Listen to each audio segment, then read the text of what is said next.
திட்டம், நம்முடைய வாழ்க்கைக்கான திட்டம் நிறைவேறுவதாக அப்படின்னு சொல்லிட்டு நம்ம ஆரம்பிப்போம். Let me go back. Oh, thank you. நம்ம இன்னைக்கு பார்க்க போறது வந்து ரொம்ப முக்கியமான விஷயத்தை பார்க்க போறோம். நம்ம முதல்ல ஒரு சின்ன ஜெபத்தோட ஆரம்பிப்போம். Thank you, Lord Jesus. Father, we come to you this wonderful, wonderful evening in the mighty, matchless name of Jesus Christ, our Lord and our Savior. We ask you, Father, in the name of Jesus Christ, with the power of your Holy Spirit, to teach us your word. Let your Holy Spirit think through my brain and speak through my mouth, O Lord. Let my word be edifying and encouraging to every one of them. Let your kingdom be built up. In Jesus' precious name we pray. Amen. So, நம்ம இன்னைக்கு பார்க்க போறது வந்து ரோமர் 12:2 முக்கியமான விஷயத்தை பார்க்க போறோம். அந்த விஷயம் வந்து என்னன்னாக்க, நமக்கு ரட்சிப்பை தந்த விஷயம். அந்த விஷயம் என்னன்னாக்க, தேவனுடைய வார்த்தை. நம்ம வந்து தேவனுடைய வார்த்தையால ஜனிப்பிக்கப்பட்டிருக்கிறோம். 1 பேதுருல நம்ம பார்க்கிறோம். நம்ம வந்து ஒவ்வொருத்தரும் நம்ம ரட்சிப்புக்குள்ள வர்றதுக்கு என்ன காரணம்னாக்க, தேவனுடைய வார்த்தையின் மூலமாக நாம் பிறந்திருக்கிறோம். அதனால நம்ம ரட்சிப்பை அடைகிறோம். அந்த பிறந்து முடிஞ்ச பிறகு கொரிந்தியன்ல போட்டிருக்கோம், பவுல் போட்டிருப்பாரு, நீங்க சாதாரண born again believers மட்டும் கிடையாது, you are the ambassadors of Christ. அப்படின்னாக்க நீங்க வந்து கிறிஸ்துவின் சேனாபதிகள்னு போட்டிருக்கோம். அப்படின்னா என்ன அர்த்தம்னாக்க, நம்ம வந்து ரட்சிக்கப்பட்ட பிறகு அந்த ரட்சிப்போடு நின்றக்கூடாது, அதுக்கு மேல ஒரு படி போய் ஸ்தானாபதிகளாகணும். ஸ்தானாபதிகள்னா அம்பாசிடர். அப்படி அம்பாசிடர் ஆகணும்னாக்க எப்படின்னாக்க, பாருங்களேன், நீங்க ஒரு நாட்டுக்கு போறீங்க. அந்த நாட்டுல பாத்தீங்கன்னாக்க, சே ஃபார் எக்ஸாம்பிள் நம்ம வந்து இப்போ இங்க இருக்கோம், இந்தியாவுக்கு போறோம். இந்தியாவுக்கு போனாக்க அங்கே சென்னையில வந்து அமெரிக்கன் எம்பசி இருக்கும். அந்த அமெரிக்கன் எம்பசிக்குள்ள பாத்தீங்கன்னாக்க, அந்த அமெரிக்கன் எம்பசில அமெரிக்கன் லா மட்டும்தான் செயல்படுவாங்க. அமெரிக்கன் லாக்கு தான் முக்கியத்துவம் கொடுப்பாங்க. அமெரிக்க விடுமுறைகள் எல்லாம் அங்கே அங்கே கடைபிடிக்கப்படும். அப்படின்னா என்ன, அந்த நாட்டுக்குள்ள ஒரு குட்டி நாடா இருக்கும் அந்த எம்பசி. அந்த மாதிரி நீங்க வந்து அந்த எம்பசிக்குள்ள போனாக்க நீங்க அமெரிக்காவுக்கு போன மாதிரி, அதான் அதெல்லாம் அம்பாசிடர் இருப்பாரு. அந்த அம்பாசிடர் வந்து இங்க அமெரிக்க ஜனாதிபதியின் அதிகாரம் அவருக்கு இந்தியால அங்க இருக்கு, அவர் தான் அம்பாசிடர். அந்த மாதிரி நம்ம வந்து கிறிஸ்துவின் ராஜ்யத்துல இருக்கிறதுனால நம்ம எல்லாம் கிறிஸ்துவின் சேனாபதிகள், ஸ்தானாபதிகள். அப்படின்னாக்க அந்த வார்த்தை கரெக்டா சொல்றான்னு தெரியல எனக்கு, ஸ்தானாபதிகள் நான் நினைக்கிறேன், அம்பாசிடருக்கு தமிழ் மொழிபெயர்ப்பு. அந்த ஸ்தானாபதிகளை நம்ம இருக்கிறதுனால நம்ம பார்த்தாக்க மற்றவங்க கிறிஸ்துவ பார்க்குற மாதிரி. இப்ப நம்ம கிறிஸ்துவுக்குள்ள வந்தாச்சு, ரட்சிக்கப்பட்டாச்சு, நம்ம அம்பாசிடர்ஸ் ஆஃப் கிரைஸ்ட் ஆகணும், ஸ்தானபதிகள் ஆகணும். இயேசுவின் திட்டம், நம்முடைய ஆண்டவரின் திட்டம். ஒவ்வொருத்தருக்கும் வந்து நீங்க வந்து மூச்சு விட்டு கொண்டு வாழ்ந்து கொண்டு இருக்கிறீர்கள் என்றால், அன்பார்ந்த நேயர்களே, உங்களுக்காக ஆண்டவர் ஒரு மகிமையான திட்டத்தை வைத்திருக்கிறார். ஒவ்வொருத்தருக்கும் ஒரு காலிங் இருக்கு, ஒவ்வொருத்தருக்கும் ஒரு அழைப்பு இருக்கு. அந்த அழைப்பு என்ன அப்படின்னு நம்ம தெரிஞ்சுக்கிட்டு அதை வந்து நம்ம நிறைவேற்ற வேண்டும். அப்போ ஆண்டவருக்கு வந்து ரொம்ப மகிழ்ச்சியா இருக்கும். நான் ஹீப்ரூஸ்ல இன்னைக்கு காலைல படிச்சேன். எப்படின்னாக்க, இப்ப வந்து மழை பெய்யுது, மழை பெஞ்சதும் அது வந்து பூமியை நினைக்குது. ஹீப்ரூஸ் 11 எனக்கு பூமிக்கு வந்து மழை வந்து பூமியை நினைக்குது, அதுல வந்து பயிர் விளையுது. பயிர் விளைஞ்சு கனிகள், செடிகள், கொடிகள்லாம் அந்த பூமியில இருந்து வருது. அந்த மாதிரி பூமி ஆண்டவரால் ஆசீர்வதிக்கப்படுமா. அப்ப சில பூமியில இருந்து பயிர்கள், பச்சைகள், கனி வெஜிடபிள்ஸ் எல்லாம் வளராம வெறும் வந்து தான்ஸ் அண்ட் திசில்ஸ் இருந்தாக்க அது வந்து ஆண்டவரால் சதைக்கப்பட்ட பூமியா. இங்க வந்து ரெயின் அப்படிங்கிறது, மழைங்கிறது வந்து பரிசுத்தாவியானவரை குறிக்கிறது. பரிசுத்தாவியானவர், அந்த பூமிங்கிறது நம்முடைய இருதயத்தை குறிக்குது, நம்ம ஸ்பிரிட்டை குறிக்குது. அந்த பரிசுத்தாவியானவர் நம்முடைய இருதயத்துல ஊற்றப்பட்டு மத்திய 4:19 போட்டிருக்க மாதிரி நம்ம 30, 60, 100 மடங்காக கனி கொடுத்தால் அது ஆண்டவருக்கு சந்தோஷமா இருக்குமா. அந்த மாதிரி ஒவ்வொருத்தரும் கனி கொடுக்கணும் அப்படின்னு ஆண்டவர் எதிர்பார்க்கிறாரு. இப்ப கேள்வி வருது, எப்படி கனி கொடுக்கிறது, எப்படி ஆண்டவரின் திட்டத்தை தெரிஞ்சுக்கிறது, எப்படி நம்ம அழைப்பை தெரிஞ்சுக்கிறது அப்படின்னாக்க, நம்ம அதிகம் வேதம் படிக்க படிக்க ஆண்டவர் நம்ம கிட்ட பேசுவாரு. பேசி இந்த விஷயத்த பண்ணு, அந்த விஷயத்த பண்ணாத அப்படிம்பாரு. இப்ப இந்த வசனம் நான் இன்னைக்கு தியானிக்க எடுத்துக்கொண்ட வசனம் வந்து ரோமர் 12:2. ரோமர் 12:2 வந்து பக்க எண் 221. இங்க பாத்தீங்கன்னா இதுல போட்டிருக்கோம், நீங்கள் இந்த பிரபஞ்சத்திற்கு ஒத்த வேஷம் தெரியாமல், நீங்கள் இந்த பிரபஞ்சத்திற்கு ஒத்த வேஷம் தெரியாமல் தேவனுடைய நன்மையும் பிரியமும் பரிபூரணமான சித்தம் இன்னதென்று பகுத்தறியத்தக்கதாக உங்கள் மனம் புதிதாகிறதுனாலே மறுரூபமாகுங்கள். இங்கிலீஷ்ல மெட்டமார்பசிஸ்னு போட்டிருக்கோம், ரினிவல் ஆஃப் மைண்ட்னு போட்டிருக்கோம். இப்ப நம்ம வந்து நம்முடைய பாருங்களேன், உலகத்துக்கு இருக்க பிரச்சனைகள் எல்லாம் சர்ச்சுக்கும் இருக்கு, சபைக்கும் இருக்கு. இப்போ உலகத்துக்கு வந்து நிறைய உலகத்துல இருக்க உலகத்து மக்களுக்கு டிவோர்ஸ் நிறைய ஆகுது அப்படின்னாக்க சர்ச்சில் டிவோர்ஸ் நிறைய ஆகுது. உலகத்து மக்களுக்கு ரொம்ப கோபம் வருது, சர்ச்சில் இருக்கவங்களும் கோபம் வருது, எல்லாம் ரட்சிக்கப்படுறாங்க. ஆனா அவங்க வந்து அவங்களுடைய குணாதிசயங்கள் கேரக்டர்ஸ் வந்து கிரைஸ்ட் லைக் மாதிரி இல்ல, பைபிள்ல போட்டிருக்க மாதிரி இல்ல. ஏன்னாக்க அவங்க வந்து வேதத்தை படிச்சாலும், வேதத்தை தியாலஜிக்கல் ஆஸ்பெக்ட்ஸில் படிச்சு வேதத்தை படிச்சு புரிஞ்சுக்கிட்டாலும் அதை அவங்க கடைபிடிக்கிறது இல்லை. அப்படி கடைபிடிக்காத போது நமக்கு வந்து உலகத்தில் இருக்க பிரச்சனைகள் நமக்கும் இருக்கும். இப்போ உலகத்தில் இருக்க பிரச்சனை இருக்கக்கூடாது, நம்ம வந்து வெற்றிகரமாக வாழ்க்கையை வாழ வேண்டும், ஆண்டவருக்கு பிரியமான வாழ்க்கையை இந்த வருஷத்துல வாழ வேண்டும் அப்படின்னாக்க என்ன பண்றது? நம்ம வந்து வேதத்தை படிச்சு அது வந்து நம்ம மறுரூபமாக்கி நம்முடைய சிந்தனைகளை மாற்றி அந்த வேதத்துக்கு ஒத்த மாதிரி நம்ம நடக்கும் பொழுது நம்மளுடைய கேரக்டர் மாறுது, மனது புது ஆக ஆக நம்ம மறுரூபமாகிறோம். இப்ப பாருங்களேன், மெட்டமார்பசிஸ்ங்கிற என்னத்தை குறிக்குதுனாக்க, ஒரு சின்ன புழு வந்து நல்ல அழகான வண்ணத்து பூச்சி பட்டர்ஃப்ளையாக மாறுறதுக்கு என்ன ஆகுனாக்கா அந்த ப்ராசஸ் தான் மெட்டமார்பசிஸ். ஃபர்ஸ்ட் முட்டையா இருக்கும், அப்புறம் ஒரு கேட்டர்பில்லர் சின்ன புழு மாதிரி இருக்கும், அந்த புழு கொஞ்சம் கொஞ்சமா பெருசாகும், அப்புறம் கடைசியில் அது வந்து அழகான வண்ணத்து பூச்சி ஆகும். அது மெட்டமார்பசிஸ் ப்ராசஸ். அதே மாதிரி நம்ம வந்து வேதத்தை படிச்சு படிச்சு நம்முடைய சிந்தனைகளை மாற்றும் பொழுது அது வந்து நம்ம ஒரு வெற்றிகரமான வாழ்க்கைக்கு எடுத்து செல்லுகிறது, நம்முடைய குணாதிசயங்களை இது மாற்றுகிறது. வார்த்தைக்கு இருக்க வல்லமை வேற எதுக்குமே கிடையாது. அதுலதான் சங்கீதம் 119 நினைக்கிறேன், அதுல போட்டிருக்காரு, I exalted my word above my நேம்னு போட்டிருக்காரு. ஆண்டவரே நாமம் தான் உன்னதமான நாமம். பிலிப்பியர் 2:9-10 நமக்கு எல்லாருக்கும் தெரியும். வானத்திலையும் பூமியிலும் மேலான நாமம் இயேசுவின் மகிமையான நாமம். அந்த நாமத்தை அடிச்சுக்க ஆளே கிடையாது. இந்த நேம் அப்படின்னு சொன்னாக்க ஆண்டவரின் வல்லமை வருது. அது கவனன்ட் நேம். புதிய ஏற்பாட்டு கவனன்ட் வந்து இயேசுங்கிற நேம்ல இருக்கு, அந்த நாமத்துல இருக்கு. ஆனா அந்த நாமத்தை விட என்னுடைய வார்த்தையை நான் மகிமைப்படுத்தினு ஆண்டவரை சொல்லியிருக்கிறாரு.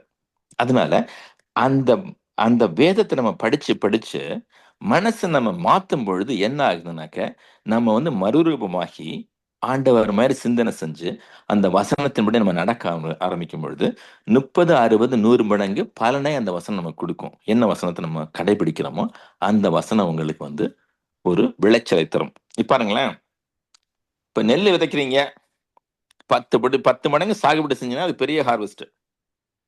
ஒரு ஒரு ஒரு கிலோ விதைய போட்டீங்க, 10 கிலோ அரிசி எடுத்தீங்கன்னாக்க, 10 கிலோ நெல்லை சாகுபடி பண்ணீங்கன்னாக்க அது பெரிய ரிட்டர்ன். நம்ம மறுரூபமாக்கி ஆண்டவருடைய வசனத்தை நம்முடைய இருதயத்துல விதைக்கும் பொழுது 30 மடங்கு, 60 மடங்கு, 100 மடங்கு பலன் கொடுக்குமா. அந்த மாதிரி பலன் கொடுக்கிற மாதிரி நம்ம வந்து வசனத்துல நம்ம வந்து நிலைத்திருக்கணும். அப்படி வசனத்துல நம்ம நிலைச்சு இருக்க இருக்க நமக்கு வந்து நம்மளுக்கு வந்து விசுவாசம் கூட ஆரம்பிக்கும். ரோமர் 10:17 போட்டிருக்கு பாத்தீங்களா? என்ன போட்டிருக்குனாக்க 10:17 ஒரு பக்கம் தான் தள்ளி போகணும். 10:17 ஆதலால் விசுவாசம் கேள்வியினாலே வரும், கேள்வி தேவனுடைய வசனத்தினாலே வரும். நம்ம வந்து வசனத்தை கேட்க கேட்க கேட்க கேட்க நமக்கு வந்து ஆண்டவர் மேல விசுவாசம் கூடும், வசனத்தின் மேல விசுவாசம் கூடும். அந்த விசுவாசம் கூடும் பொழுது நம்ம வந்து அந்த விதையை விதைச்சிருக்கிறதுனால, அந்த வசனமாகிய விதையை விதைத்திருப்பதனால நம்ம வந்து வசனத்தின்படி நடக்க ஆரம்பிப்போம். பழைய ஏற்பாடு இருந்தாலும் சரி, புதிய ஏற்பாடுல இருந்தாலும் சரி, ஆண்டவர் நமக்கு வந்து வசனத்தின் மூலமாக வழி நடத்துவார். நம்ம உங்களுக்கு ஒரு சின்ன சம்பவத்தை சொல்றேன். முந்தைய ஒருத்தர் சொல்லியிருக்கேன் இது. எப்படின்னாக்க, நான் வந்து உபாகமம் படிச்சுக்கிட்டு இருந்தேன். உபாகமம் 22வது அதிகாரம் நினைக்கிறேன்.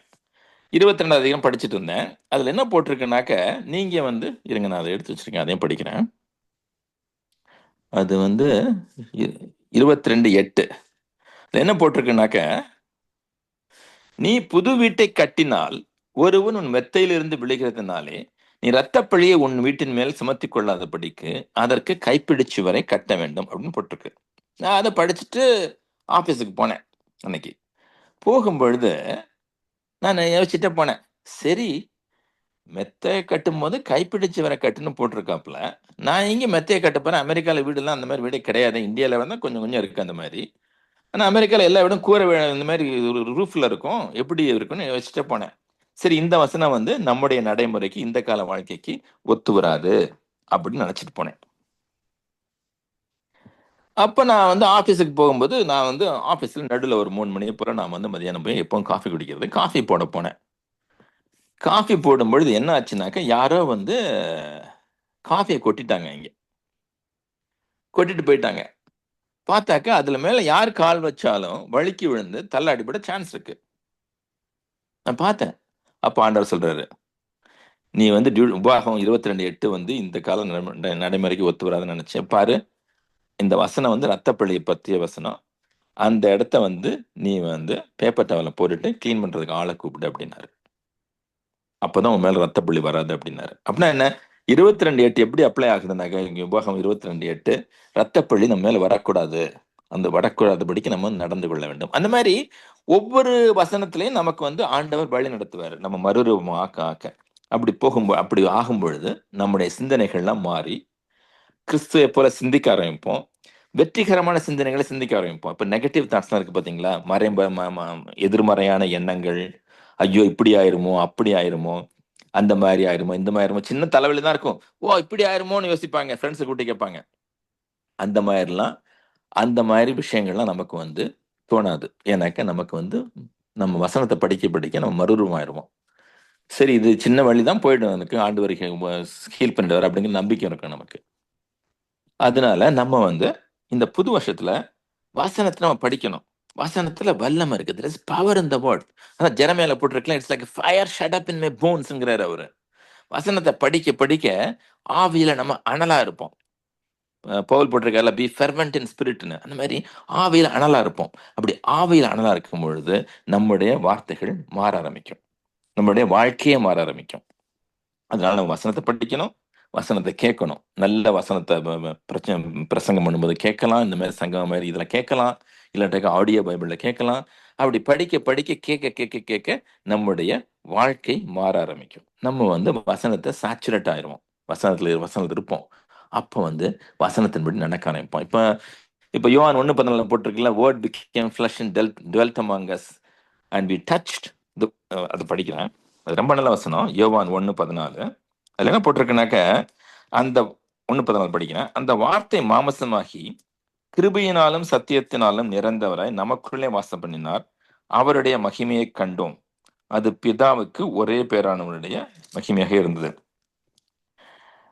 அந்த மாமிசம் வந்து, இது தமிழ் மேல் வித்தியாசமா இருக்கு. அந்த வார்த்தை மாமிசமாகி, இதுல என்ன போட்டிருக்குனாக்க, 1 யோவான் நினைக்கிறேன், touch and we can touch and feel the வேர்ட்னு போட்டிருப்பாரு அவரு. அப்படின்னா என்ன பாருங்களேன். பழைய ஏற்பாட்டுல பரிசேயர் சதுசேயர்லாம் வசனத்தை ஃபுல்லா படிச்சாங்க. லெஃப்ட் ரைட், ரைட் லெஃப்ட், எல்லா வசனமும் தெரியும். ஆனா இயேசு கிறிஸ்து முன்னாடி வந்து நிற்கும் பொழுது அவங்களால கண்டுபிடிக்க முடியல. ஏன்னா அவங்க வசனத்தை அவங்களுடைய மனமாற கடைபிடிக்கல. ஒரு சடங்காச்சாரமாக ரிச்சுவலாக பண்ணாங்களே தவிர அவங்க வார்த்தையை கடைபிடிக்கல. ஆனாக்க நம்ம வார்த்தையை கடைபிடிக்கும் பொழுது நம்ம வந்து இயேசுவை உணரலாம். இயேசு நமக்கு வெளிப்படுவார். இயேசு நமக்கு பேசுவார். பேசி நம்மை நடத்தி செல்வார். அப்ப நம்முடைய மனது மறுரூபமாகும். அப்படி மறுரூபம் ஆகும் பொழுது நமக்கும் அந்த வாழ்க்கை ஆசீர்வாதமாக இருக்கும். மற்றவங்களுக்கும் ஆசீர்வாதமா இருக்கும். நம்ம பார்த்தாலே எபிரேயர்ல போட்டிருக்குல்ல, ஆண்டவர் வந்து மழையை ஊற்றுறாரு, பூமி வந்து நல்ல செழிப்பா வளர்ந்ததுனாக்க எல்லாருக்கும் ஆசீர்வாதம். ஆண்டவர் ஆசீர்வதிக்கிறாரு. ஆண்டவர் மழையை ஊற்றும் பொழுது அதுல ஒன்றும் விளையாம தான்ஸ் திசில்ஸ் வந்தா யாருக்குமே லாபம் இல்லை. ஆண்டவருக்கு அது வெறுப்பானது. அதனால நம்ம வந்து வசனத்தை படிச்சு, வசனத்தை தியானிச்சு, அந்த வசனத்தின்படி நடந்து நாம் நமக்கும் மற்றவர்களுக்கு முக்கியமா ஆசீர்வாதமா இருக்கணும். இந்த புது வருஷத்துல ஆண்டவருக்காக கனி கொடுக்கணும். ஆண்டவருக்காக லவ், ஜாய், பீஸ் இந்த மாதிரி அதில் நடக்கணும். நம்ம வந்து நம்முடைய போட்டிருக்கல, மத்திய 5 போட்டிருக்கு பாருங்களேன், லெட் யுவர் லைட் ஷைன் அப்படின்னு போட்டிருக்கோம். விளக்கை கொளுத்தி யாரும் மறைச்சு வைக்கிறது இல்ல. அது மாதிரி உங்களுடைய ஒளிய மற்றவங்களுக்கு காண்பீங்க. அதை பார்த்து உங்களை நன்னடத்தைகளெல்லாம் அந்த நீங்க நன்னடத்தைகளை பண்ணும் பொழுது உங்க ஒளியை மற்றவங்களுக்கு காமிக்கிறீங்க. இப்படி காமிக்கும் பொழுது அவங்க வந்து பிதாவை மகிமைப்படுத்துவார்கள் போட்டிருக்குல்ல, அந்த மாதிரி நம்ம நடக்க ஆரம்பிக்கணும் இந்த வருஷத்துல.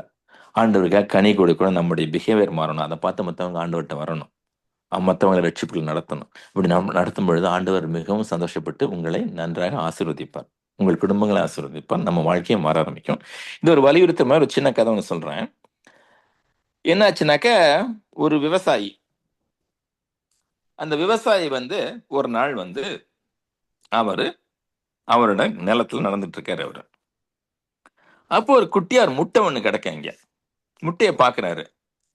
என்ன புதுவிதமா இருக்கு இந்த முட்டை அப்படின்னு சொல்லிட்டு வீட்டுக்கு எடுத்துட்டு போறாரு. அதை அடிச்சு ஆம்லெட் போட அவருக்கு இஷ்டம் இல்லை. ஏன்னா அதுக்குள்ள என்ன இந்த இந்த பறவையோட முட்டை நமக்கு தெரியணுமேன்னு யோசிக்கிறாரு அவர்.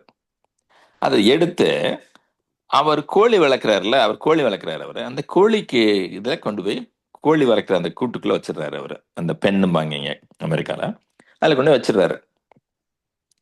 வச்சதும் தாய்க்கோழி பாக்குது, மற்ற குஞ்சுகளோட சேர்ந்து இந்த குஞ்சையும் அது வந்து பொரிக்குது. கொஞ்ச நாள் ஆகுது. அப்ப எல்லாம் குவாக் குவாக் குவாக்னு கத்திக்கிட்டே இருக்குதுங்க, எல்லா சிக்கன்ஸும். அப்ப இந்த முட்டை இருக்கு பாத்தீங்களா, அது கழுகு முட்டை. அந்த கழுகு முட்டையும் வந்து குஞ்சு பொரிச்சிருது. அது மற்றவங்களோட சேர்ந்து குவாக் குவாக்னு கத்திக்கிட்டே தெரியுது. அப்ப கழுகு அண்ணாந்து பார்த்துச்சான். பார்க்கும்போது நிறைய கழுகுகள் மற்ற பறவைகள்லாம் பறக்கிறது பார்த்துச்சான். சரி, நானும் இது மாதிரி பறக்கணுமே, I wish I have wings like them, நமக்கு அந்த மாதிரி இறக்க நல்லா இருக்குமே, பறக்க முடியுமே அப்படின்னு ரொம்ப ஆதங்கப்பட்டுச்சான். அப்ப தாய்க்கோழி சொன்னிச்சான், அந்த மாதிரிலாம் பண்ண முடியாதுப்பா, நீ வந்து கோழி, அதுங்கெல்லாம் பருந்து புறா அந்த மாதிரி பறவைகள், அவங்களுக்கு இறக்கை வேற மாதிரி இருக்கு, அவங்களால தான் பறக்க முடியும், அவங்களால பறக்க முடியாது அப்படின்ட்டுச்சான். இந்த கழுகுக்கு ரொம்ப துக்கம் போச்சான். அப்படியா அப்படின்னு நினைச்சிட்டே போயிட்டு இருந்துச்சான். அப்ப ஒரு ஆள் போயிட்டு இருந்தாராம். அவர் பார்த்தாராம், எல்லா சிக்கனும் ஓடிக்கிட்டு இருக்கு, கழுகும் ஓடிக்கிட்டு இருக்கு, என்ன விந்தையா இருக்குன்னு சொல்லிட்டு உள்ள வந்தாராம். வந்துட்டு அவர் கழுகை தூக்கி, நீ கழுகு வந்து நீ வந்து சிக்கன் கிடையாது, நீ பறக்க வேண்டிய ஆளு அப்படின்னு சொல்லிட்டு அந்த கழுகு எடுத்து அவர் தூக்கி எறிஞ்சாராம். தூக்கி எறிஞ்சது என்ன ஆச்சுனாக்க, அது கீழே விழுகிறதுக்கு பதிலா ரெக்கைய டப்பு டப்பு டப்பு டப்புன்னு அடிச்சு மேல போயிடுச்சான். அப்பதான் அதுக்கு புரிஞ்சுதான், ஆஹா, நான் வந்து பறக்க என்னால முடியும், இது நாள் வரைக்கும் நான் பறக்க முடியாதுன்னு நினைச்சிட்டு இருந்தேன், நான் கழுகுதான், என்னால பறக்க முடியும் அப்படின்னு நினைச்சுதான். இந்த கதையோட கருத்து என்னன்னாக்க, நமக்கு எல்லாருக்கும் ஆண்டவர் மகிமையை கொடுத்துட்டாரு, மகிமையானவர் உள்ள இருக்கிறாரு, ஆண்டவர் எல்லாருக்கும் அபிஷேகத்தை கொடுத்துட்டாரு. கொலோசியன்ஸ் 1:27 படி மகிமையான இயேசு கிறிஸ்து நமக்குள்ள இருக்கிறாரு, நம்ம தான் அவருடைய சரீரம். நம்ம பார்த்தா இயேசுவை பார்க்க தேவையில்லை, இயேசு பண்ண எல்லாத்தையும் நம்மளும் பண்ண முடியும். ஜான் 8 போட்டிருக்கபடி அபிஷேகம் நமக்கு கொடுத்துட்டாரு, அபிஷேக அருவி நம்ம கிட்ட இருந்து ஓடுது, எல்லாம் இருக்கு. ஆனாக்கா அதை நம்ம ஏன் பயன்படுத்தல அப்படின்னாக்க, நம்ம மைண்ட் செட் மாறல, நம்ம சிந்தனைகள் மாறல, நாம் மறுரூபமாகல. அதனால நமக்கு புது ரெக்கை வேணும்னு நினைச்சிட்டு இருக்கோம். ரெக்கைன்னு கத்திட்டு இருக்கோம். ரெக்கையெல்லாம் தேவையில்லை, ரெக்கை உங்களுக்கு கொடுத்தாச்சு, இட்ஸ் ஃபினிஷ்ட், எல்லாம் முடிஞ்சிருச்சு, ரெக்கை கொடுத்துட்டாங்க. ரெக்கை இருக்கு, அபிஷேகம் இருக்கு, எல்லாருக்கும் வசனம் இருக்கு, எல்லாருக்கும் ரத்தம் இருக்கு, எல்லாம் இருக்கு. நம்ம அதை படிச்சு நம்ம மனதை மறுரூபமாக்கி ஆண்டவருக்காக நம்ம வந்து சேவை செய்யும் பொழுது நமக்கு வந்து அதிசயங்கள் நடக்க ஆரம்பிக்கும். நோயின் லூக்கா 4:18 போட்டிருக்குல்ல, இந்த மாதிரி கட்டுண்டவர்களை விடுதலை செய்வீர்கள். நிறைய 5-6 போட்டிருக்கோம். பிணியாளிகளை குணப்படுத்துவீங்க. You lay hands on the sick and the sick shall recover. அந்த மாதிரி அந்த எல்லா விஷயம் நடக்க ஆரம்பிக்கும். எப்ப நீங்க ரெக்கைன்னு நம்ம கத்திக்கிட்டு இருந்தா நடக்காது. நம்ம கொடுத்த ரெக்கை நம்ம பயன்படுத்துறது எப்படின்னு அந்த மேனுவலை வச்சு படிச்சு தெரிஞ்சுக்கிட்டு நம்ம வந்து கிறிஸ்து மாதிரி நடக்கும் பொழுது அதிசயங்கள் நடக்க ஆரம்பிக்கும். ஏன்னாக்க, நீங்க அன்பார்ந்த நேயர்களே, நீங்களும் நானும் தான் உலகத்துக்கு கிறிஸ்து. அவங்க வந்து பைபிள் படிக்க போறது இல்ல, உங்களை தான் பார்க்க போறாங்க. நீங்க போறீங்க, கைய வைக்கிறீங்க, ஜெபம் பண்றீங்க, உடனே அவங்க குணமடைகிறாங்க. அப்பா எப்படிப்பா நடக்குது, எப்படி கிறிஸ்து எப்படிப்பட்டவர் உங்களை கேட்பாங்க. ஒருத்தருக்கு பேய் பிடிச்சிருக்கு, நீங்க போறீங்க, கையை வைக்கிறீங்க, இந்த நேம் ஆஃப் ஜீசஸ் பி டெலிவர்டுங்கிறீங்க, அந்த டெலிவர் ஆகிறாரு. உடனே கேட்பாரு, எப்படி இவ்வளவு சாந்தமா இப்படி சந்தோஷமா எனக்கு வந்துச்சு, எப்படி என்ன நீங்க விடுவிச்சீங்க அப்படின்னு கேட்பாரு. அப்ப நீங்க வந்து உங்க ரெக்கையை வச்சு நீங்க பறக்க ஆரம்பிப்பீங்க, கழுகு போல. நீங்கள் எல்லாம் கழுகுகள். ஏசியால நிறைய இடத்துல போட்டிருக்கோம், நம்ம வந்து ரெக்கையை விரிச்சு சிறகெடுத்து வானத்துல பறக்கணும் இந்த 2026. இந்த வருஷ கடைசியில் வரும்பொழுது நம்ம வந்து அநேக ஆத்துமாக்களை ஆயத்தப்படுத்தி அநேக பேருக்கு நாம் ஆசீர்வாதமாக இருக்க வேண்டும். அந்த குறிக்கோளோட நம்ம லக்கை நோக்கி ஓட வேண்டும் என்று சொல்லி முடிப்போம். ஓகே, ஒரு சின்ன ஜெபம். Lord, we praise your holy name. I ask you, Father, in the name of Jesus Christ, to give us a vision, Lord, of victory. Help us to renew our mind by reading the word repeatedly, Lord, meditating on the word, so that we can realize the power that is in the word, so that we can be a blessing to your kingdom and to people around us, oh Lord. In Jesus' precious name we pray. Amen. Amen.